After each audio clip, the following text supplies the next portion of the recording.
Hi everyone, this is Ashley with Clover Patch Knits, and I'm back for episode 5 of my podcast. If you are new here, welcome, and if you're returning back, welcome as well. On this channel, I talk about everything wonderful regarding knit and crocheting. So if those are things that you love and are interested in, or if those are your hobbies, I definitely think you will enjoy this channel. But on today's episode, I want to start off by showing my new pride and joy. I've been talking about this project that I've been working on since like the first episode that I made. I finally have finished it. I did not know that when I recorded this video if I was going to finish this like sweater or not, but I was like, Ashley, no, we are going to finish the sweater so you can show it on your next episode. But here's my finished project. Here it is. It is the Monday sweater by Petite Knit. Here's the right sleeve. Still have my stitch markers on here from when I was doing my decrease. Didn't even take those out yet. And here is my left sleeve. Man, when I tell you this sweater, amazing. Like when I tried this sweater on today, the fit is so amazing. I've shared this before. The yarn is so amazing, like skin to skin softness. I have no like itchiness, and that makes me very excited. I can't wait to wear this. Only thing that I noticed as I was trying this sweater on, that now I'm stuck in a very hard dilemma. As I was working on my right cuff yesterday, I'm looking at it and I'm like, Ashley, your right cuff looks a little bit longer than your left cuff. So I'm like, yeah. So I ended up taking out 2 rows from my right cuff. And as I'm finishing working on my right cuff, I'm like, wait, your right cuff looks slightly a bit longer than your left cuff. I'm like, no, it's going to be fine. But when I tried this sweater on, the right cuff is shorter than the left one. Now you all, is it a huge, like, noticeable difference that I think someone who doesn't knit, or if anyone just saw my sweater on the street, would notice it? No. But in my perfectionist like brain, do I notice it? Yes. Let me show you all. Okay, so here's the right cuff. Let me wait till my camera focus. Let's see. Okay, there we go. So that's what the right cuff looks like. It looks great. It's a simple 1x1 rib Italian bind off. It looks great, right? Here's the left cuff. Okay, let me see if my camera will focus. Let's see. Oh wait, if I can do my, wait, I gotta get my cuff right. Okay, oh my god, it's still not right. Wait a minute, you all. Okay,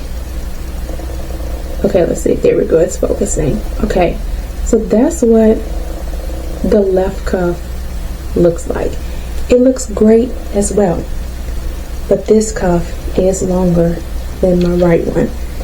And so here's the thing, when I tried this sweater on, it's not blocked yet. Like I literally bound off on my right cuff this morning. But like I said, the sweater is not blocked yet, and it looks fine. The difference is not super noticeable. But what I am concerned about is that when I block the sweater, I'm wondering if I'm going to be able to notice like the length difference of my cuff. So that's why I'm stuck between the dilemma of like, do I just fix this?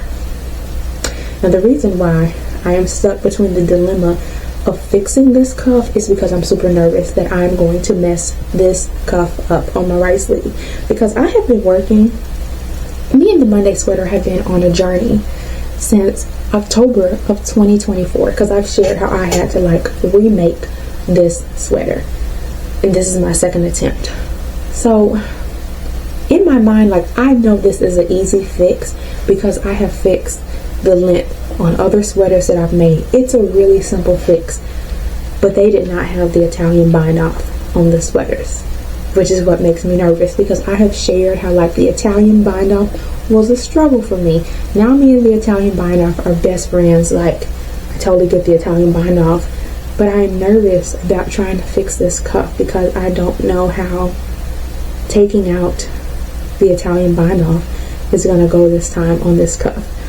Now, I feel like I just want to be bold and courageous and fix it, because I know, like on a scale of 1 to 10, this sweater is going to be an 11 for me. if the cuffs are the same length. Like, I already know if my cuffs are not the same length, that is really going to irritate me and get on my nerves every time I wear it. So it's like, why not just fix it? Because I know I can fix it. I'm just nervous to fix it. So I'm gonna think about it. Maybe when I get done filming this episode, I'll take a leap of faith and I'll just like fix my cuff. Oh my god, I have to like have my fingers crossed that it goes well, because like I said, I don't want to mess this up. And I've been waiting to finish this sweater for months, and it's done, and it's like, I don't know what I should do. Like I said, I think I'm just gonna be brave and fix it, because I know I can fix it. But in addition to now me adding on the list of me fixing my Monday sweater, I also have to start working on my salty air tee, because I've not started on that, because I was like, I'm just gonna focus on the Monday sweater so I can get done with that. So once I get done fixing my cuff on my Monday sweater, I can start working on my salty air tee. That should be a super short project for me. I say super short project, but I also know how I procrastinate on things, trying to work on that and trying not to procrastinate on things, because I could have been done with this Monday sweater months ago. Like, I could have been done in February, but I did procrastinate. But it's okay, because I'm working on that. But in addition to working on my salty air tee, and I'll put pictures up here too and information in the link below. In addition to me working on my salty air tee, I also am going to start working on knit scrunchies. I think I've shared this in other videos that I want to make this, but actually am going to make the knit scrunchies, because that should be a simple, quick project, because I have yarn in my closet that is like collecting dust. I need to use it, so it's going to be a great way for me to de-stash on some yarn. And another project I want to work on, because I saw this pattern this week, I would really like to make at least two tank tops. Like, I feel like I can make 2 tank tops in 2025, because I mean, tank tops have no sleeves. Like, it should be a simple short project. But the tank top that I found, I cannot wait to start on this tank top. It is the spring, let me correct, if you all see me looking down, I'm looking at my notes, but it's the Palm Spring Tank by Leslie Forrester. She usually goes by Knit California on the social media world, but I'll put her information in the link below too, so you all can check her out, because she makes great, wonderful patterns, and I love her videos on YouTube too. But I love this tank top. When I tell you I cannot wait to start on this project, I need to go ahead and purchase the pattern today. But I feel like the way the tank top looks, I feel like I can make at least 2 of these. Like, they look like super simple patterns, so I cannot wait to start on that. And then in addition to that, I want to make my Songbird Mittens, which I believe I have talked about before on this channel, but I'll put a picture up here too. The Songbird Mittens are by Erica House. Love those mittens. Those are so beautiful to me. I cannot wait to pair my Songbird Mittens with my porcelain sweater. I have talked about the porcelain sweater before, because that's the goal in my mind. Like, I want to have porcelain sweater. I was getting tongue tied there. Porcelain sweater with my Songbird Mittens. I want those like to go together. I think that's going to be a cute little set together. So that is what I plan on working on. But I can make my Songbird Mittens in the summertime, because that should also be a short project.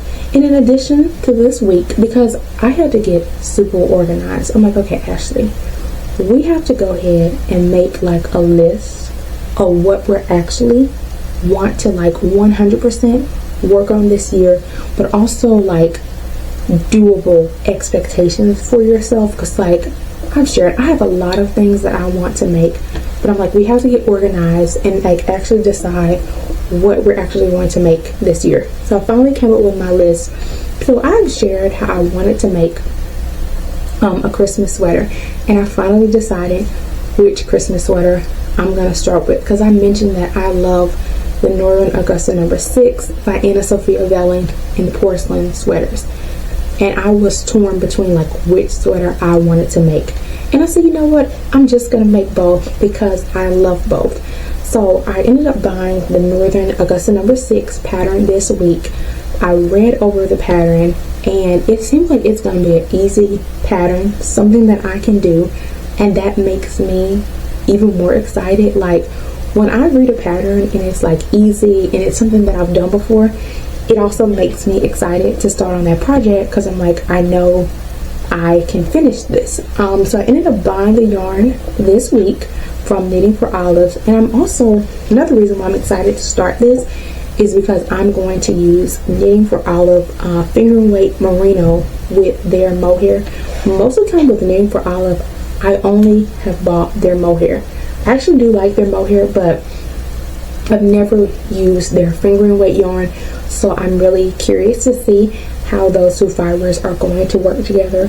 I assume they're going to work together great just because I've heard great things about the yarn, and I like their mohair, and their mohair works great for me, so I think it should be great. But once that yarn comes in, I can show you all my color combinations because they are really cute, and I think they're going to go great together for my Christmas sweater. So that's why I'm like, once my yarn comes in from Knitting for Olive for my Northern Augustin No. 6, I'm going to start on that because I actually want to wear my Northern Augustin No. 6 sweater from December 1st. Like I want to wear it in the month of December, and I'm okay with starting my porcelain sweater like at least August, maybe July, August of this year, because I'm okay with that sweater, the porcelain sweater, lapping over into my 2026 like projects that I'm working on, because the porcelain sweater and my Songbird mittens are also going to be great for the winter time. So that's my plan so far. In addition to plans, I did add one more sweater on the list. Now I have not bought this pattern yet, so I don't know how the pattern is, if it's an easy pattern that I can understand, but I saw this pattern on an Instagram reel. I believe I saved the video, so if I did save the video, I will put the picture up here, or the video rather, of the reel. But this pattern is called For Fox Sake by Maximus Sear. When I saw this video on Instagram, and I also went to the library and looked at the pattern, I fell in love with this. I was like, okay, I definitely got to add this on my 2025 list because I wanted to work like with some color work, and I also really was thinking about making a sweater that had a cute animal like motif on there, because I saw this really cute sweater. It had like a corgi motif. I'll try to put a picture up here, but I wasn't sure if I wanted to make that sweater or not. But when I saw the For Fox Sake sweater, that is kind of a tongue twister, but when I saw that sweater, I was like, I gotta add this on my list because I'm gonna have like be able to work on color work, and I'm gonna be able to have this sweater that has the really cute animal motif on there. And then another thing I love about the For Fox Sake sweater is on Ravelry, I've seen so many stunning, beautiful color like combinations of that sweater. So that also makes me super excited because I know that gives me options to be super like, it just gives me options on, I can pick so many color combinations and I want to go together. So that is also something that I want to include on my 2025 list. Now the thing is, I cannot wait till December to see if I make all these things, but I feel like my list is doable for myself. Like I can do these things. So in my mind, as I'm working, once I get done working on my other stuff, the plan is to have the porcelain sweater going, work the porcelain sweater, and then I can work on my For Fox Sake sweater. Now I have shared this before, I prefer to be a monogamous knitter. Like for the people that can have multiple projects going on at the same time, y'all are amazing to me. Like I have not gotten there yet. I did step out of my comfort zone and work on like my Monday sweater and my Tulika mittens for my younger sister. I did step out, and that was not too bad because that was like a small project with a large project. But I don't know if I'm going to be able to be like working on 2 sweaters at a time. Like I said, it's going to be really exciting to see in December if I actually finish all these things. I can't wait to see. I'm not going to say if. You know what? I'm going to be confident in myself and say that by the end of this year, I'm going to finish all of these projects that I have mentioned. So as a recap, project, I guess I can include the Monday sweater as things I wanted to achieve in 2025. So I can check off the Monday sweater. I want to make the salty air tea, knit scrunchies, my Songbird mittens, my palm spring tea. I want to make my Northern Augustins No. 6, my porcelain sweater, and my fox. That is still a tongue twister to me, my 4 fox sake sweater. So what is that, like 7 or 8 things? I definitely think by the end of this year I can finish those things and make those things. So we shall see if I finish all of these things. But I have made it to the end of this episode. If you have stayed this far to hear me talk and ramble about everything that I want to make and I'm currently working on, thank you all. And if you enjoyed this video, you can give me a like and a subscribe. In the next episode, hopefully I will also be able to show you all another maybe finished object. We shall see. But I will see you all next time. Bye.